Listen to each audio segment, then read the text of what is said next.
We're Students United for Palestinian Equal Rights.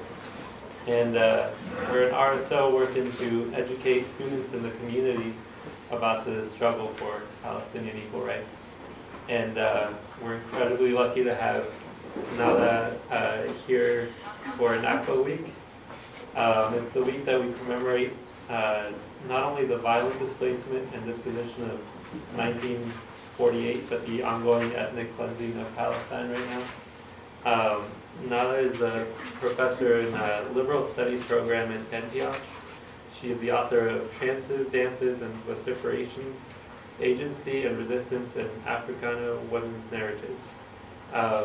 She's currently working on her second book, right? Mm-hmm. Yeah, and that's focusing on global activism for Palestinian human rights. Recently, Elia has taken the position of regional director of the U.S. campaign for the academic and cultural boycott of Israel. Nada will be speaking about the history of Nakba as well as what we can do from where we are here in the U.S. and the students, faculty, members of the community. The title of our talk right now is going to be Nakba, B.D.S, and the ongoing undoing of historical wrongs. So please welcome Nada to the UW.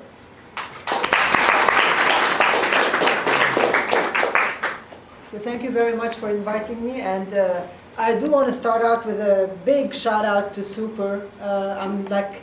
Super is the new kid on the block, and I'm so very happy that you phoned, because I remember, I live here, I'm in the area, no one has flown me here from anywhere. For me, it was like, first there was SJP a few years ago. Those of you who have been here long enough probably know that there was an SJP at UW, and the students graduated and went off to their areas, and I actually tried to reach out, because somehow for a while there was no longer Palestinian student activism at UW, and it was such a loss. And I reached out to Jihad all the way in California. He graduated and went there, and it's like, what are you going to do? You can't just let it go away because you graduated and then finally Super phoned. So I'm really, really happy. Not only have you phoned, but you're the new kid on the block and you're making some beautiful noise. I know that because I'm in touch with Maya and she tells me about you, and I'm your Facebook friend. So I know all that you've been doing, and it's amazing stuff. And I'm really, really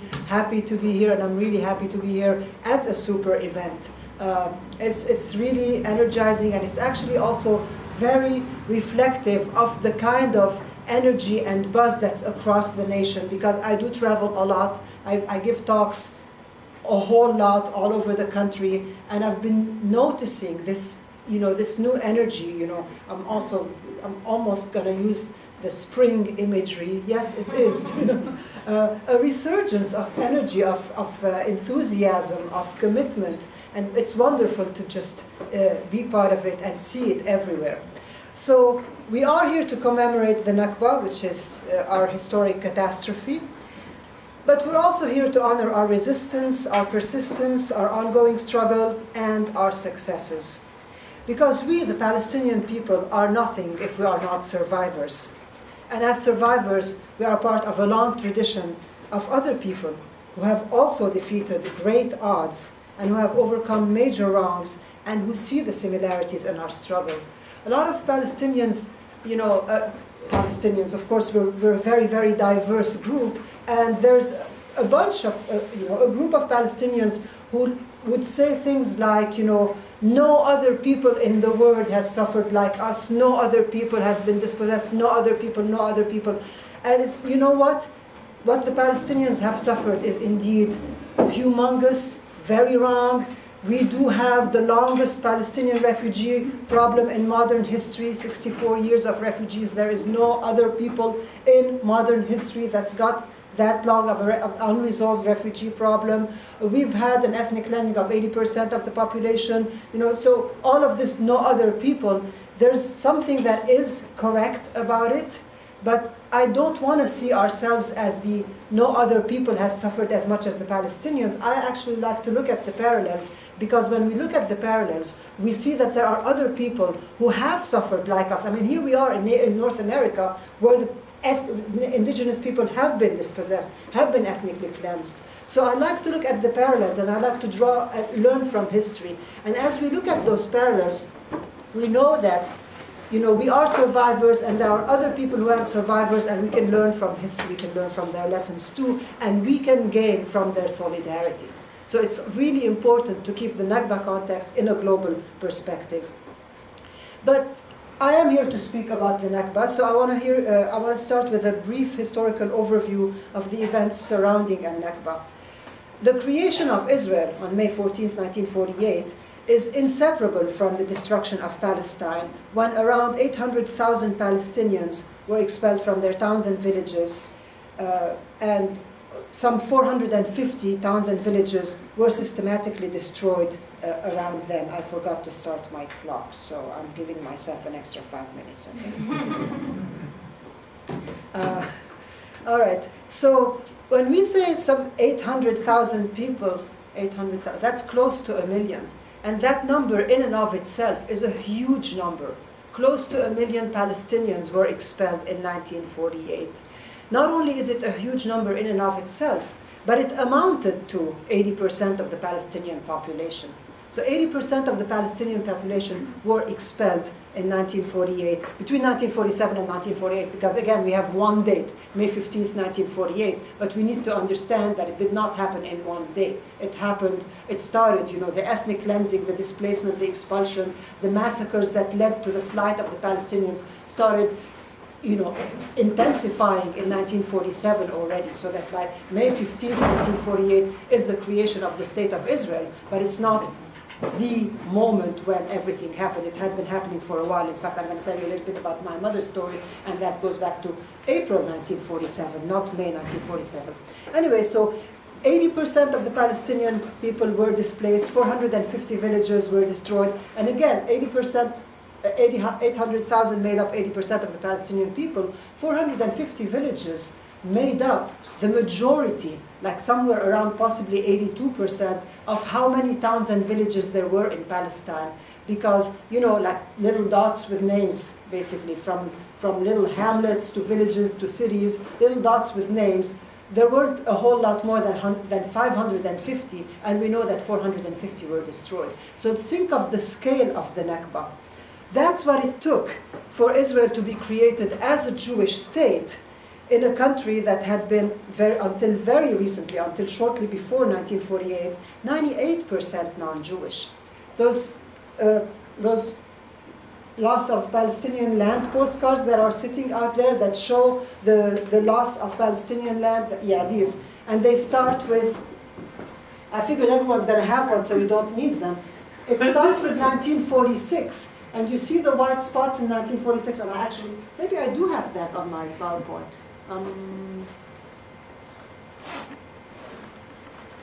No? Here it is. Okay.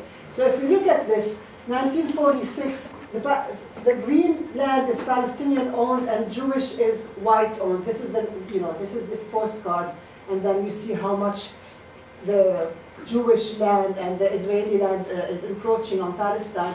Notice that all of these postcards, that's my problem with these postcards, they all start in 1946. 1946 is already way into the Jewish immigration into Palestine. If you look at 1900, there was practically no white, because the Jewish population in the 1900 was about 2%.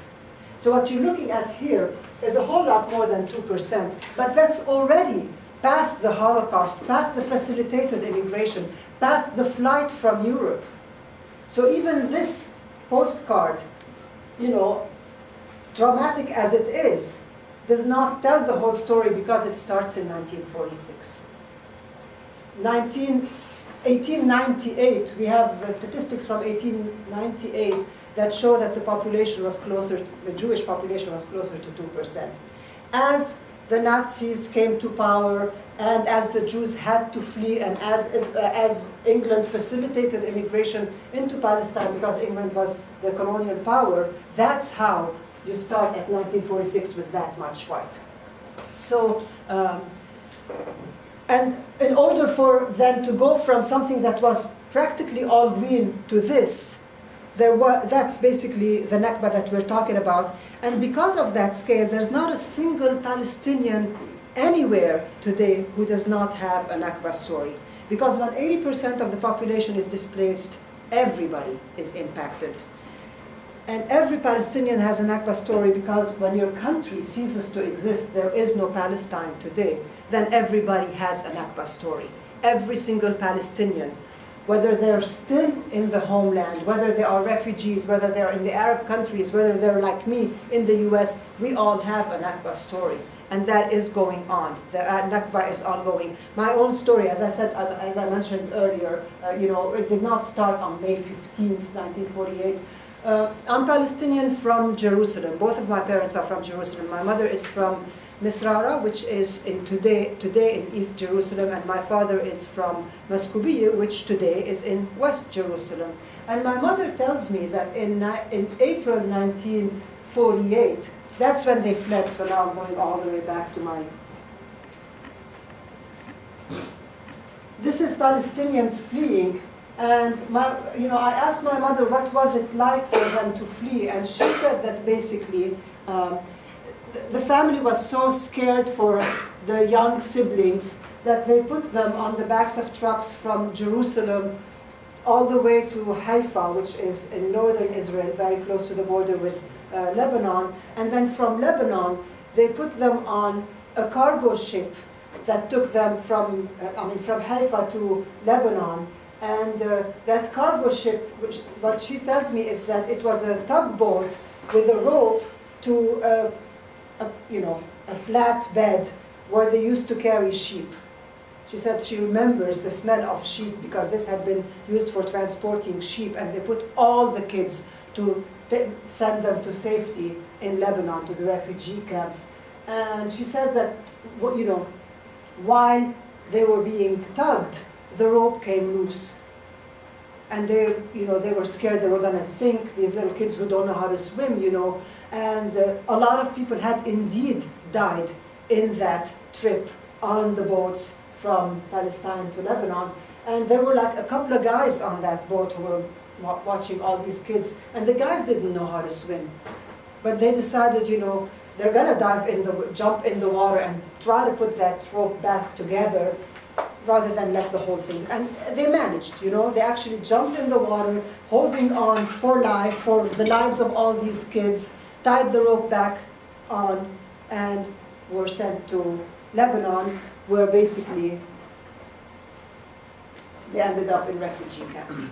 So this is like, I'm telling you, everybody has a Nakba story, so that even when you look today at someone like me, for example, I'm a professor, I have a PhD, you can think that I'm very privileged, and I am. And I would never deny that I'm one of the very, very lucky, privileged people. Nevertheless, being Palestinian, I am a refugee, my right of return is being denied, I cannot go back, my family has been dispersed everywhere. My son, for example, is living 2 continents away from his family, does not get to see them as often as he wants. My aunt never got a passport, never was able to leave. My mother, it's like every 2 years I can go back to Lebanon, not to Palestine. This is a very privileged, lucky person speaking to you. Most of the people who are in refugee camps have been in refugee camps for 64 years. And so the Nakba did not just happen as an unplanned event or an unfortunate, unforeseen consequence of Israel gaining its independence. In fact, even speaking of Israel gaining independence in May 1948 is a misrepresentation of history, because Israel had never been not independent or colonized or under occupation. And Israel was not even, all of the historical stories around Israel that gained its independence. Israel was not even created as a European gift to the Jews following the Holocaust. The Holocaust certainly helped move the Zionist plans along, but these plans long predated the Holocaust by many decades. In fact, if we look at this Balfour Declaration, the Balfour Declaration was issued in 1917, it was essential to the creation of Israel, but again, I think I have the text here. So this is the letter, and I'm going to show you the text in bigger font, but this is one letter from a member of the British Parliament, dated November 2nd, 1917. Dear Lord Rothschild, I have much pleasure in conveying to you, on behalf of His Majesty's government, it was King George at the time, the following declaration of sympathy with Jewish Zionist aspirations, which has been submitted to and approved by the Cabinet. And the text for His Majesty's government view with favor the establishment in Palestine of a national home for the Jewish people, and will use their best endeavors to facilitate the achievement of this object, it being clearly understood that nothing shall be done which may prejudice the civil and religious rights of existing non-Jewish communities in Palestine, or the rights and political status enjoyed by Jews in any other country. This is the Balfour Declaration. It is dated 1917. It is by one colonial power, England, which had power over Palestine, and which simply decided, okay, we're going to create in Palestine a national home for the Jewish people. How they were going to do that without harming the indigenous population, I don't know. They didn't know either, because the Palestinian people have been hurt, but that was the plan. But what's important is to look at the date, 1917. So it is not the Holocaust. It is not because of the Holocaust that Europe decided we're going to give Palestine to the Jews. I mean, there's a flaw in the logic of, well, because of the Holocaust, we're going to give Palestine to the Jews because, we are not responsible for the Holocaust.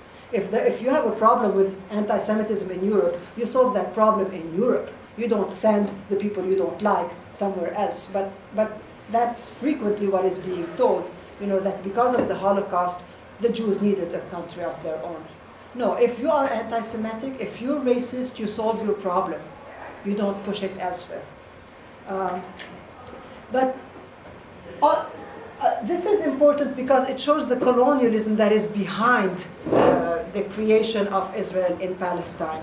And the early Zionist thinkers were very, very comfortable with the fact that Zionism was a colonialist movement modeled upon the European colonization of various countries. So Vladimir Jabotinsky, who is one of the early Zionist thinkers, speaks of Zionism as colonialism when he says, I have a much longer quote, but this is what I put out here. He says, every reader, he was writing about how we're going to found the country of Israel. Every reader has some idea of the early history of other countries which have been settled. I suggest that he recall all known instances. If he should attempt to seek but one instance of a country settled with the consent of those born there, he will not succeed. The inhabitants, no matter whether they are civilized or savages, have always put up a stubborn fight. It is of no importance whether we quote Herzl or Herbert Samuel to justify our activities. Colonization itself has its own explanation, integral and inescapable, and understood by every Arab and every Jew with his wits about him. Colonization can only have one goal. For the Palestinian Arabs, this goal is inadmissible. Zionist colonization, even the most restricted, must either be terminated, which they didn't do, or carried out in defiance of the will of the native population. So Jabotinsky was one of the earliest thinkers of Zionism. Look at the dates of his life, 1880 to 1940. This is early Zionism, and early Zionism views itself as a colonialist movement. This was written long before 1940, so again, we think of all of the depiction of Israel as something to save the Jews from the Holocaust. No, Israel as a colonial power is what the thinkers, the Zionist thinkers behind the creation of Israel were thinking. We want to create a Jewish colony. So clearly Jabotinsky realized that there were people and they were not going to accept it. It must be either we forget about our dreams of Zionist colonization or we carry it out in defiance of the will of the native population.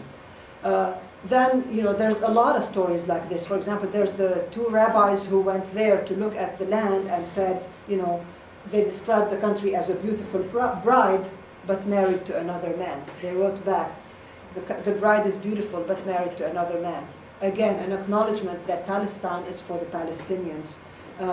David Ben-Gurion, Israel's prime minister, also acknowledged that there was a Palestinian people and that they had been wronged in the creation of Palestine.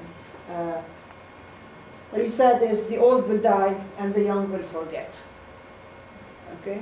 Well, no.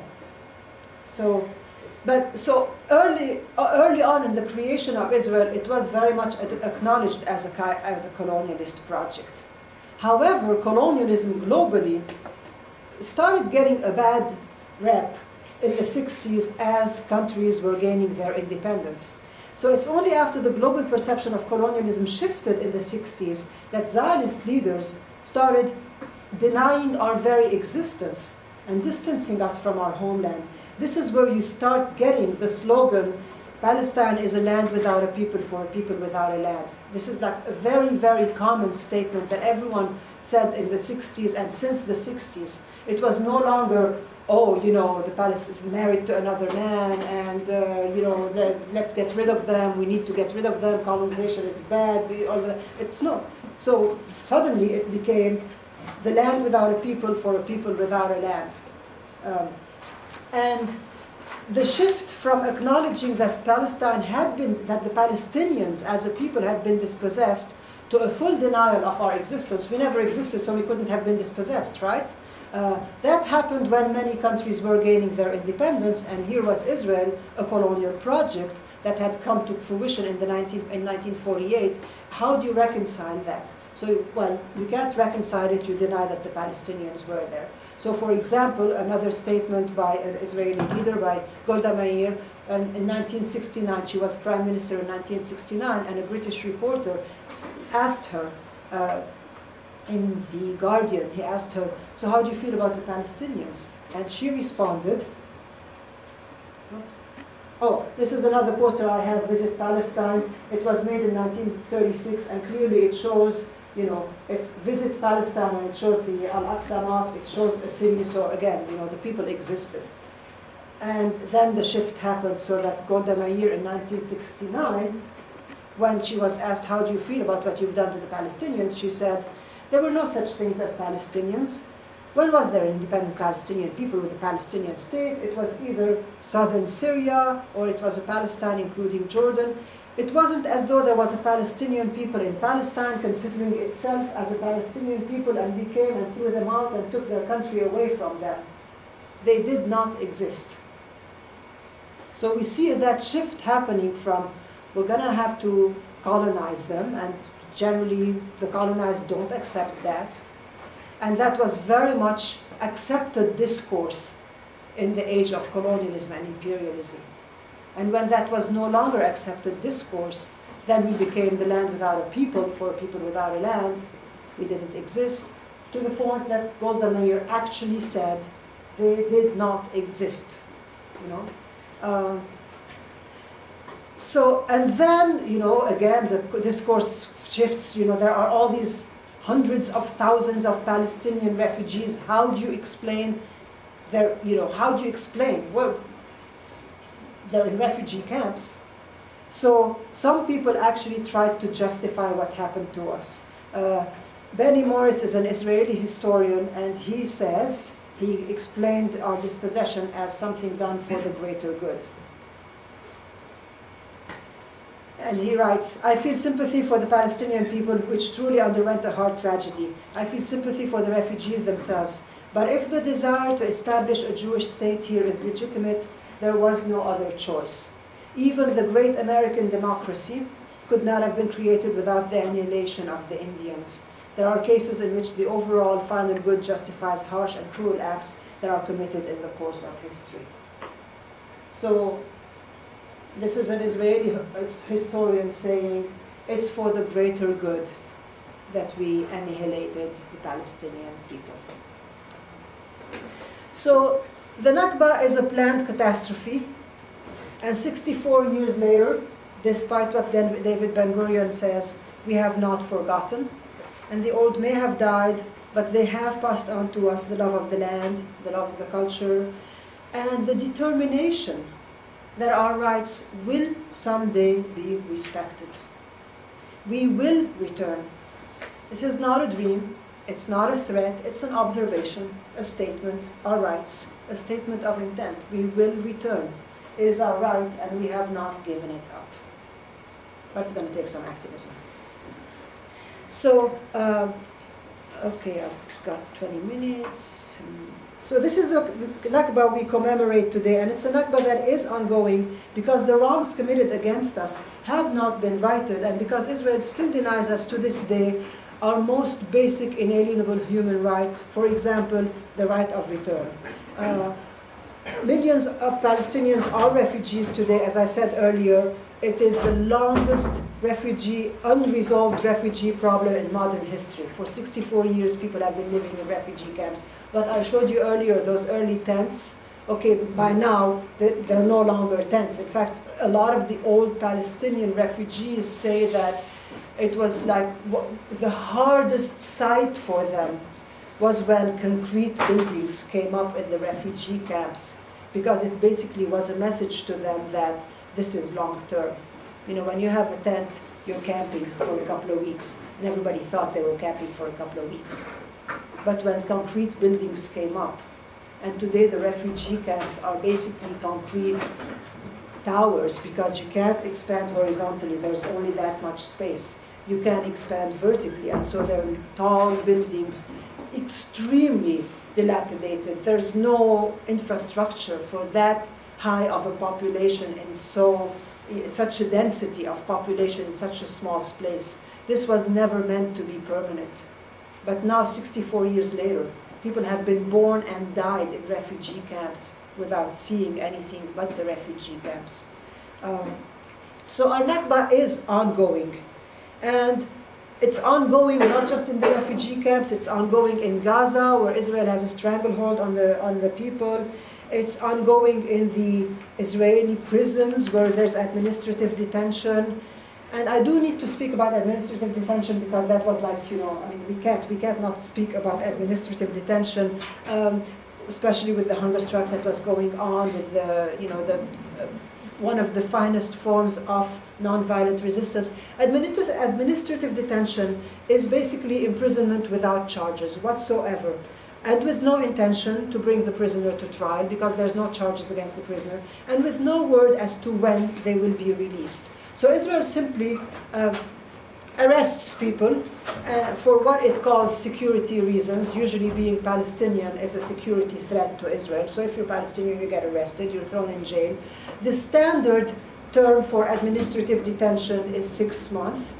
And administrative detention is very regularly renewed for another 6 months and 6 months and 6 months, so that there are people who have been in administrative detention for up to 10 years. Now, administrative detention, there is no charge against you, not even a trumped-up charge. It's not like you're arrested because you were carrying a sandwich that we thought was a bomb. No charge, so you can't even fight it. You can't hire a lawyer. You can't go to court. You are not going to go to trial, because that's what administrative detention is. There are no charges against you. You're just put behind bars for 6 months at a time, and it's endlessly renewed. And some people have been in administrative detention for 10 years. And it's like the worst thing ever, because you don't know. There is no charge against you, so you can't fight it. You can't use a lawyer, because what defense? What's your crime? There isn't one. And you never know if you're going to be released at the end of 6 months, or if somehow you're going to have those 6 months renewed. It's like hell. And it is because of that only last week, actually, no, Tuesday is when they broke the fast, some 2,000 prisoners in administrative detention went on a hunger strike. Again, when we speak of records, Palestinian records, they're not very happy records, you know, the longest unresolved refugee problem, the longest hunger strike in history, well, in recorded history, I would say, you know, 77 days of a hunger strike. The prisoners behind bars went for 72 of them, not all. You know, the longest was 77 days. Some have gone 68 days. But a hunger strike, I mean, by the end of it, they were basically vomiting blood. They had lost half their weight. But basically that was the weapon of the weak, when you have no other weapon. And so they went on a hunger strike, and they did secure quite a few concessions from Israel, which is why they broke their fast. So I want to speak about I started out by saying that we have all of these records and no other people, but I think it's very important to place our dispossession in a global context, because there is much to be gained from acknowledging that what has happened to us has also happened to others, and they do understand it and they stand in solidarity with us. So for example, just recently when the Palestinian prisoners were on hunger strike, they received letters of support from the Irish, who had also been political prisoners, who had gone on hunger strike in the 1980s, also as political prisoners who were trying to secure independence for Ireland, and they sent letters of support to the Palestinian prisoners. So we have people around the world who understand our circumstances and who are with us. The Native Americans certainly know what it means to be dispossessed within your own homeland. They have had multiple trails of tears. I mean, we know of one trail of tears, the Cherokees from the east all the way to Oklahoma. That's one trail of tears, but they've had so many that, certainly the Native Americans know about our circumstances, and most of them are indeed in solidarity. And MECHA, for example, is a Chicano organization, and they've decided to endorse. So there's a lot of historical parallels, and of course another historical parallel that we have is apartheid. And this is where BDS comes in, because apartheid, as everyone knows, I hope, was defeated through a global solidarity movement called BDS, Boycott, Divestment and Sanctions. So apartheid was basically the system of discrimination in South Africa, and the South Africans decided, we cannot defeat this monster alone, and they issued a call to the rest of the world, stand in solidarity with us. And so today, the Palestinians have issued a call for solidarity in the form of BDS, and it is very much modeled upon the South African solidarity movement. The Palestinian call was issued in 2005, and it's modeled upon the South African call for solidarity, and a lot of our advisory board members were actually veterans of the anti-South African apartheid struggle. On our advisory board, we have, for example, Desmond Tutu, we have Bill Fletcher, we have Salim Vali, we have a lot of the veterans of the South African anti-apartheid struggle are the ones, when we have questions, we go back to them, like how did it work, So I'm going to tell you a little bit about the South African boycott, which is interesting because the South African call for boycott came out in 1959, and it was basically a bunch of students, South African students, decided that considering their circumstances, they're exiled students, they were in London, and considering the socio-political and military power dynamics in apartheid South Africa, they didn't have many options, they didn't have any power, they didn't have any money, and as a disempowered, dispossessed, colonized people living under apartheid rule, they could not fight the system with traditional weapons, and they could not fight it alone, so they made the call to the rest of the world: if you think apartheid is wrong, then support us by boycotting South Africa. And the world responded. It took a very, very long time. I mean, let me see. Okay, definition of apartheid. Yeah, all right. So it is the world response and the global solidarity with South Africa that ended apartheid in South Africa. It wasn't any government thing that happened. In fact, apartheid was abolished in April 1994. And until the night before it was abolished in 1994, the governments in power, namely the US and England, who were the two most involved, until the night before, they were still calling for what was called at the time constructive engagement, which is basically what the US is doing now by asking for peace talks. Let's come back to the negotiations table. That's basically today's equivalent to what at the time was constructive engagement. Can we get you guys together to talk? No, that's not what's going to end apartheid. So not all struggles for equality are or should be fought the same way. But when the similarities are as great as the similarities that we have between Palestine and South Africa, and anyone who's, all of these leaders of the South African anti-apartheid campaign have gone to Palestine and they're like, wow, yeah, what we are seeing is apartheid. What, roads only for Jews, only Jews, you know, with yellow license plates, because the license plates are color-coded. So if you drive a yellow license plate, you can drive on the road, otherwise you can't. So there are Jewish-only roads. There are laws that totally privilege, you know, so there's an openly legal system of discrimination that privileges the Jews, and there's all of the covert privileging of the Jews in that only Jews serve in the Israeli army, and practically 90% of the jobs and the benefits, college tuition funds, college scholarships, subsidized housing, and most of the jobs, they will ask you on your resume if you have served in the army. So if you haven't served in the army, you don't qualify.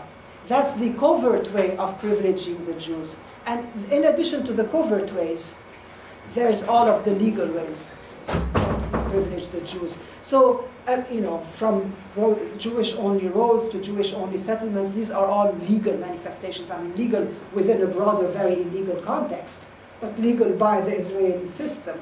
So you know, we do have so many similarities that we have to fight the same. Since we're fighting the same evil, we can fight it the same way, and we have our advisors. So apartheid, I've got, you know, for those of you, it's really important. I've got a bunch of these little cards out there. Please take them on your way out, because people are going to ask you, why do you fight? Why BDS? Like, Israel is an apartheid state. Well, this is the definition of apartheid according to the UN General Assembly in November 1979. Apartheid is inhuman acts committed for the purpose of establishing and maintaining domination by one racial group of persons over any other racial group of persons and systematically oppressing them.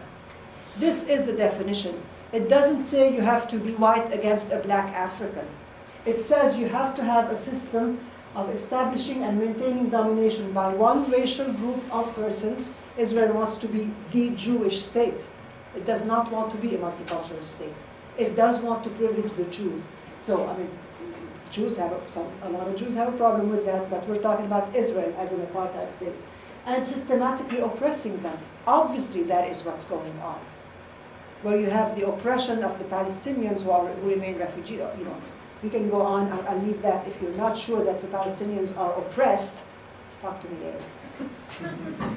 Another definition of apartheid in 2002 by the International Criminal Court. The crime of apartheid is defined by the 2002 Rome Statute as inhumane acts of a character similar to other crimes against humanity. So apartheid is a crime against humanity, and when there is a crime against humanity, according to international law, if there is a crime against humanity being committed by any country, the rest of the world must come in and help.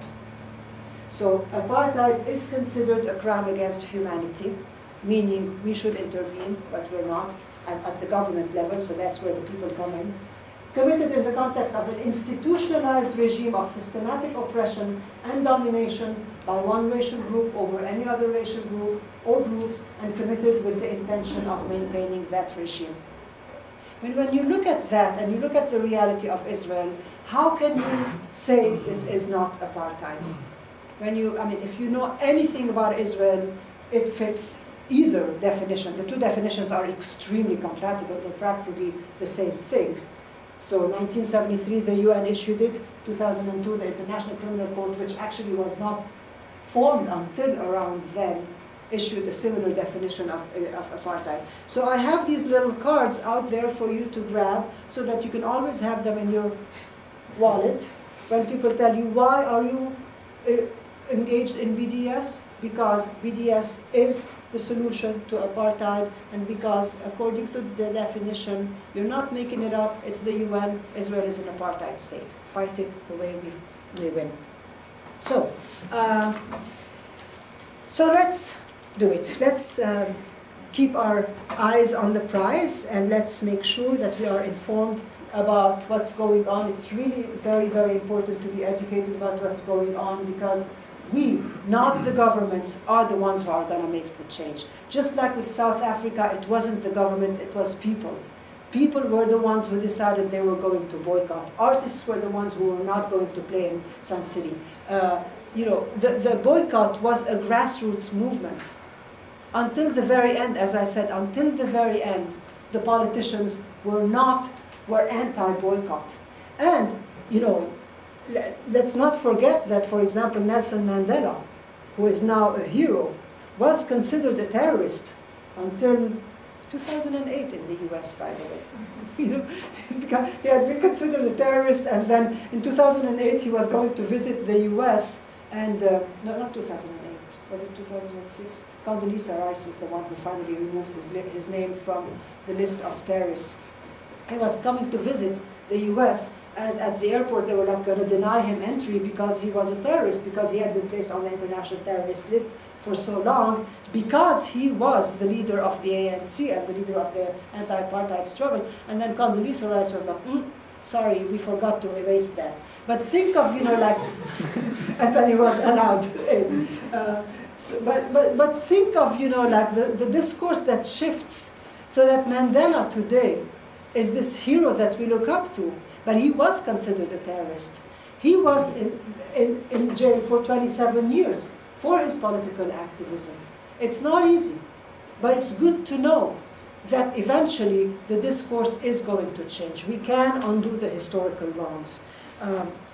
And it's good to keep that in mind when we win some battle, when we lose some battles, because we do lose some battles. But let's keep our eyes on the prize and let's think of the successes. And the successes, wow, they're happening, they're big, they're huge. Just this morning, Quakers, Caterpillar, you all heard about it?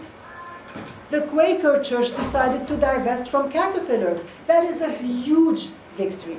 Caterpillar is, the bulldozers that demolish Palestinian homes. Boycott, divestment, and sanctions, the movement that I'm telling you about. Basically, you boycott Israeli products. You do not buy Israeli products.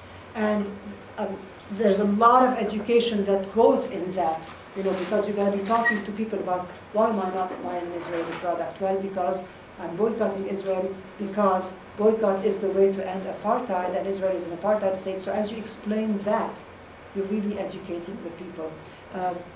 Divestment is not boycotting a product as much as not investing your money in it. So companies invest their money in other companies to make money. Companies or organizations. So the Quaker churches, churches are very, very rich. And churches invest their money to get more money, even though it's, not necessarily the most Christian thing to do, but they do it. So, and the Quaker Church just decided this morning that they were no longer going to invest in Caterpillar because of Caterpillar building the bulldozers that demolish Palestinian homes. That's a huge victory.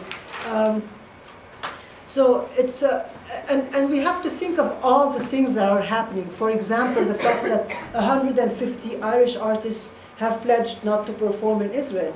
600 US academics have endorsed the academic and cultural boycott.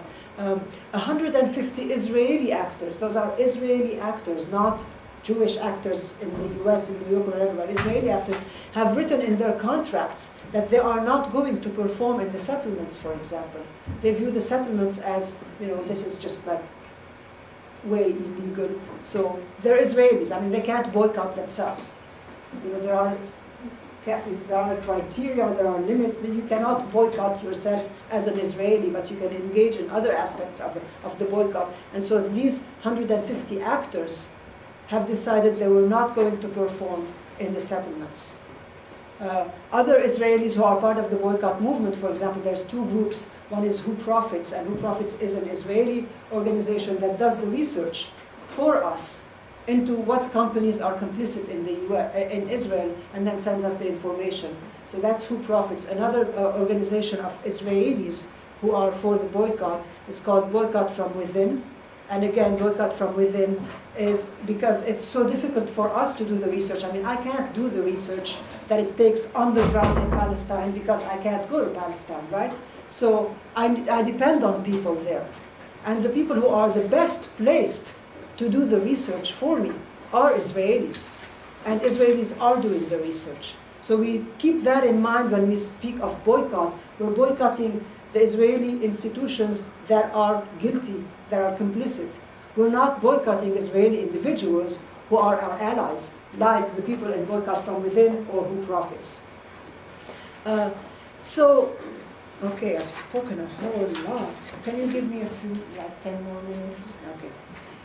And now, most people have refrain from, okay, is that good? Most people by now don't have a problem refraining from buying Israeli products. Most people within, are like, okay, I'm not going to buy this.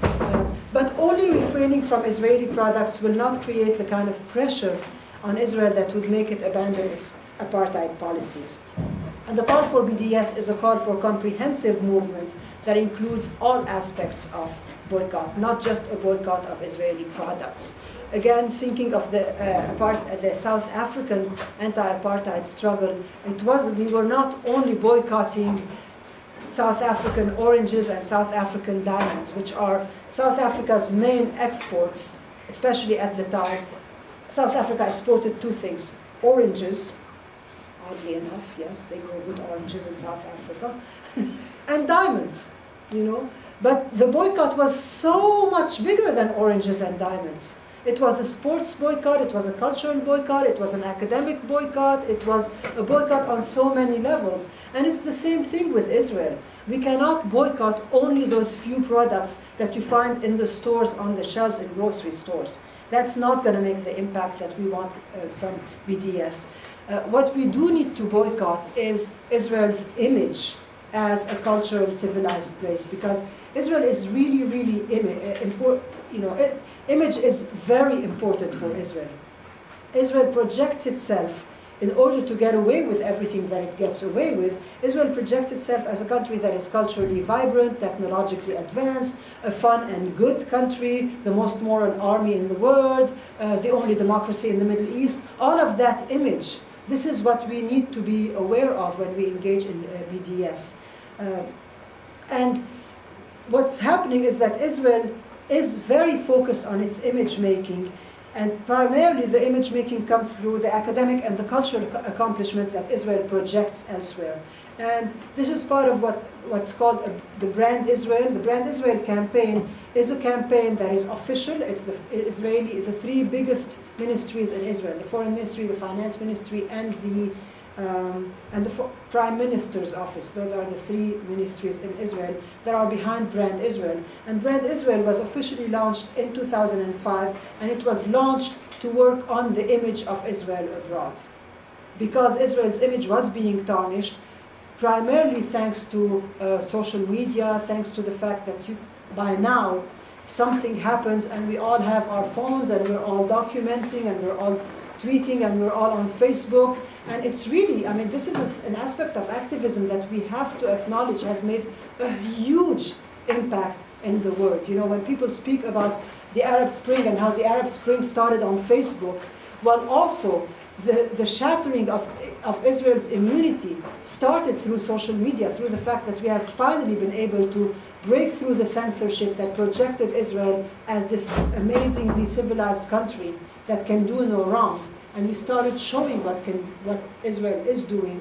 And so it's really important to go through Israel's image.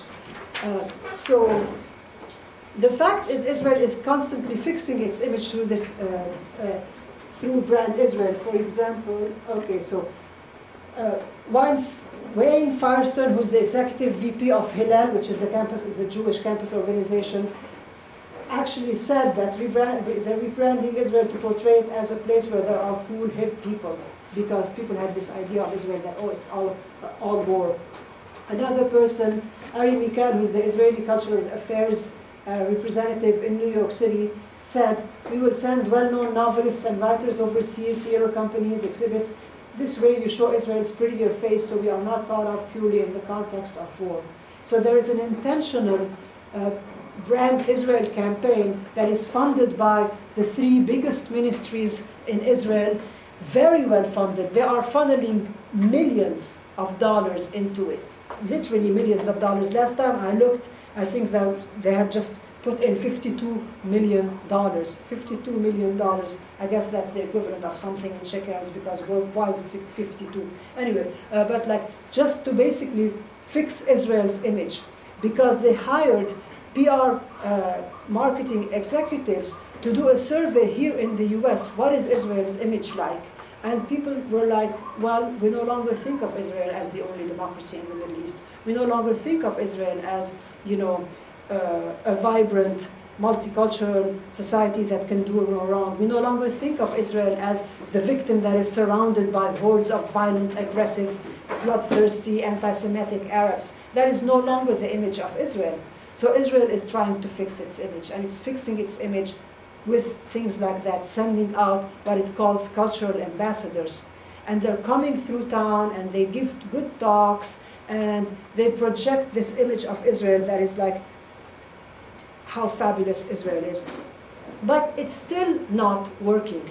Again, just this morning, I got two fabulous pieces of good news this morning. One of them was the fact that the Quakers divested from Caterpillar. The other is a BBC poll, British Broadcasting Corporation poll that was published just this morning, showed that Israel's image has declined globally again. It is now in third place among nations perceived as having a negative influence on the world. Iran placed first, Pakistan was second, and Israel tied for third place with North Korea. This is people's idea of Israel at this point. And I want to give credit to BDS for that global shift in consciousness, because a huge part of BDS involves educating people about Israel. When you explain to people that you are engaging in boycott, you're educating them about the reality of Israel. When you explain that BDS is a strategy to defeat apartheid because the governments are unwilling to do anything, you're explaining to people that that Israel is an apartheid state, which is why please help yourself to those cards that are out there. One of the main goals of BDS is education. We don't have any illusions that we can possibly counter the $10 billion a year that the US gives to Israel. We can't. I mean, how much can you boycott to counter $10 billion a year? You can't, You'd have to be spending $10 million a year to begin with. So our BDS is not just a financial tool. It is an educational tool. When you say, I'm engaging in BDS, I want to boycott Israel because BDS is the strategy that ends apartheid, you're explaining all of that. And then you get into the discussion. And then you use all the tools that are at our fingertips. I mean, I consider myself an old tech clumsy person, but I have been using social media to document. You're younger than me and you're not tech clumsy, do it. Okay? All right.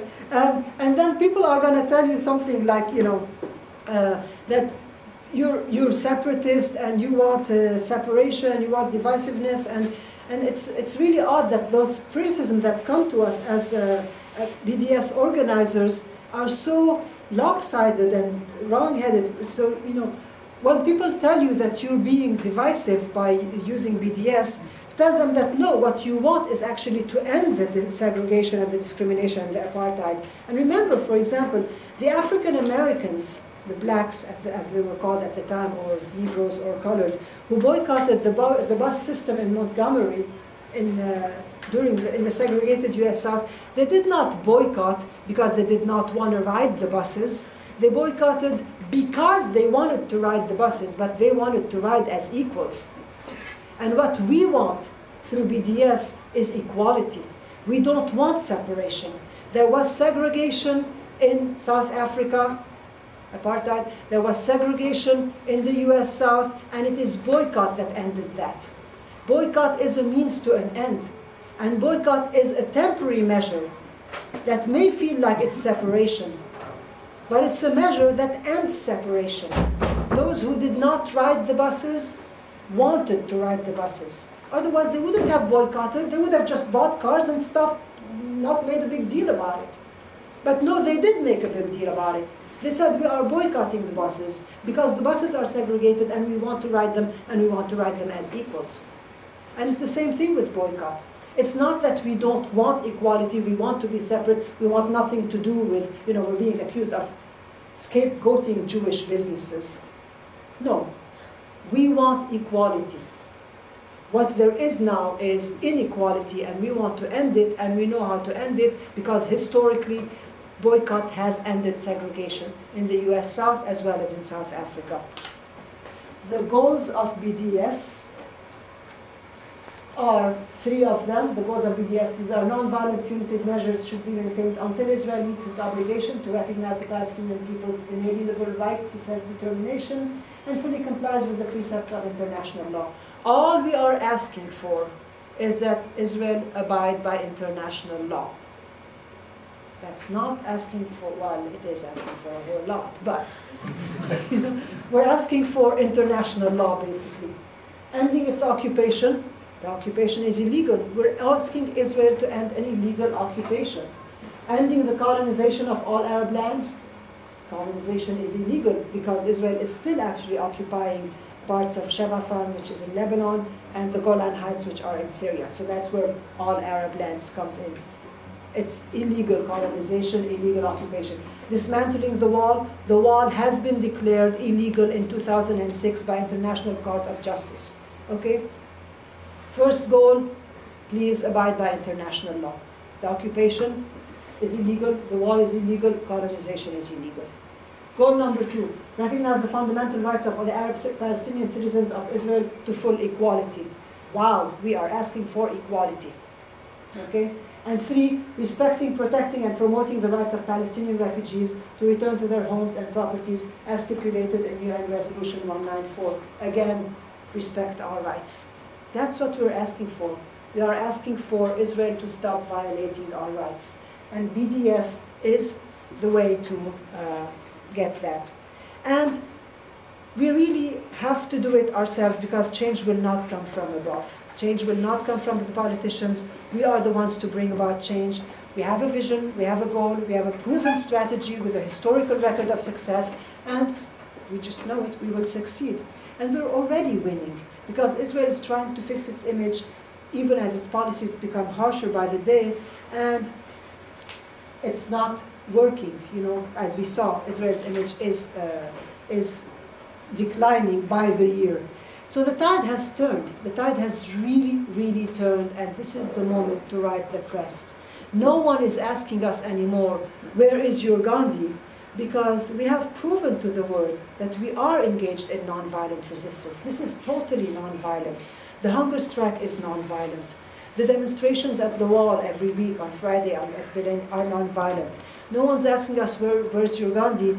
Because we have proven that we have not one, not 100, but hundreds of thousands. Our resistance is nonviolent. It consists of refusing to be complicit, and it is working. We are showing Israel for what it is. It's not a democracy, but an apartheid state, and we are working on changing that in the most non-violent ways possible. Boycott is non-violent. When you refuse to buy something, that's not violence. That's a very, very non-violent means to an end. And the tide has really turned because no one's asking us, Palestinian representatives like me, I used to always be asked that, to denounce terrorism, because they know better. It used to be that everywhere I talked, only a few years ago, wherever I would go, every time me or any Palestinian spoke, we would be asked that question that always put us on the defensive, always have to dissociate ourselves from the actions of a few. Do you denounce terrorism? And I can't tell you how many times I've had that question. I walk into a room as a Palestinian spokesperson and I'm asked, do you denounce terrorism? Nobody asks us that question anymore, because they know that we are the non-violent party, and that's the huge change that has happened in the world, that we can go so many places as Palestinians and not be asked that anymore. I mean, I almost missed the question. Because if I have to be asked that question, I want to ask myself that question and I want to answer it. Do I denounce terrorism? You bet I do. I denounce white phosphorus falling on a refugee population. I denounce tanks demolishing homes. I denounce helicopters dropping 2-ton bombs on a building where there's a family eating dinner. I denounce checkpoints preventing people from meeting each other. I denounce checkpoints preventing kids from going to school. I denounce the siege on Gaza. I denounce, the fact that 64 years into our Nakba, we're building more concrete structures instead of returning. This is the state terrorism I denounce. And I'm asking you to join me in it, and to join me in it by responding to the call for BDS, a non-violent, punitive measure that's going to get us where we want to go. Because for me, BDS is the little engine that could. Thank you.